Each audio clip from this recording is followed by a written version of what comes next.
What if the perfect life you built is the very thing that keeps you fragile? Now, look closer. A CEO designs a workplace with no bad news. No conflict on Slack.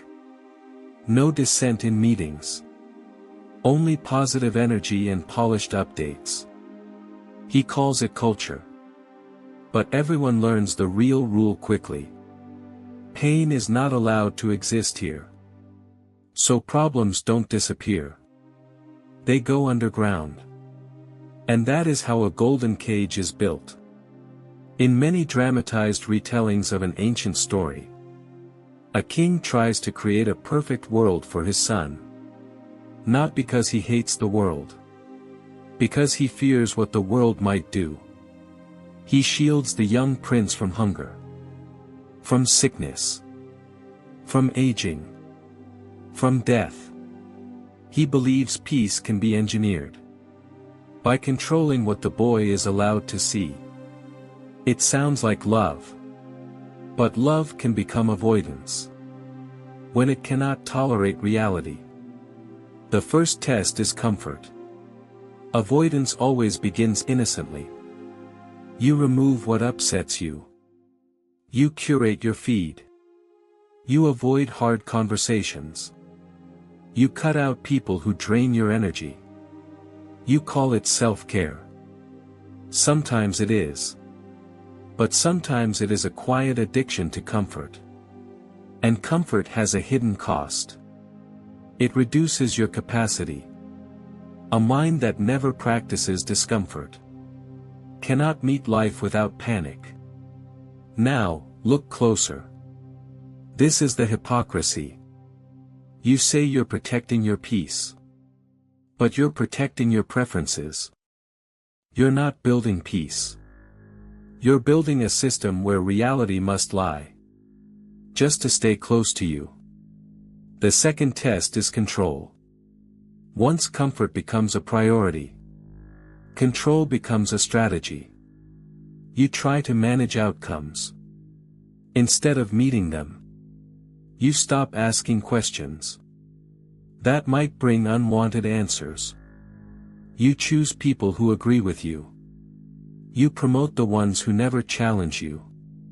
In families, it looks softer. A parent shields a child from failure. They call it love. But the child never learns resilience. Never learns repair. Never learns to stand after falling. The parent feels kind. But kindness without courage is just fear with good manners. Buddhist psychology has a quiet wordless lesson here. Clinging is not only clinging to pleasure. It is clinging to an image. An image of a life that should stay clean. An identity that should stay unshaken. Avoidance is not peace. It is attachment to a world that must not change. And the world will change anyway. Meaning always costs something. The third test is identity risk. This is where the illusion becomes dangerous. Because now you're not just avoiding pain. You are avoiding the truth about yourself. The leader who cannot tolerate bad news is not simply optimistic. He is dependent on being seen as in control. The parent who cannot tolerate a child's struggle is not simply loving. They are dependent on being needed. And that dependency becomes a silent demand. Stay fragile, so I can stay important. That is not love. That is ownership disguised as care. Now, look closer. A perfect world is not a gift. It is a bargain. It says, I will protect you from pain. And in return, you will not disturb my comfort. But pain does not disappear. It only finds a different door. Here is a parable. A wealthy man builds a glass house on a hill. It is beautiful. Bright. Immaculate. He hates dust. So he bans shoes indoors. He hates storms.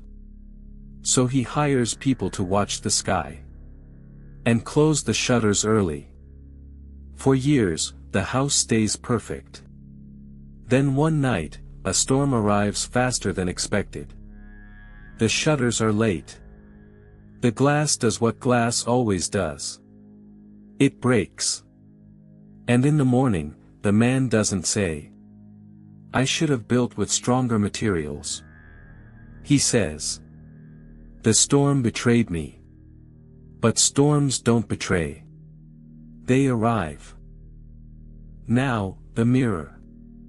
Where have you built a glass world? A relationship where conflict is forbidden. A business where hard truth is punished. A personal identity that cannot be questioned. What pain are you refusing to see? Because it threatens your story. The first cost of growth is facing reality. The second cost is letting discomfort teach you. The third cost is surrendering the identity. That needs everything to look perfect. Now, look closer. Peace is not the absence of pain. Peace is the capacity to meet pain. Without becoming cruel, numb, or desperate. You can't hide from pain forever. You can only postpone it. And postponed pain returns with interest. So here is the question. If your perfect world collapsed tomorrow, would you still have peace? Or only the appearance of it?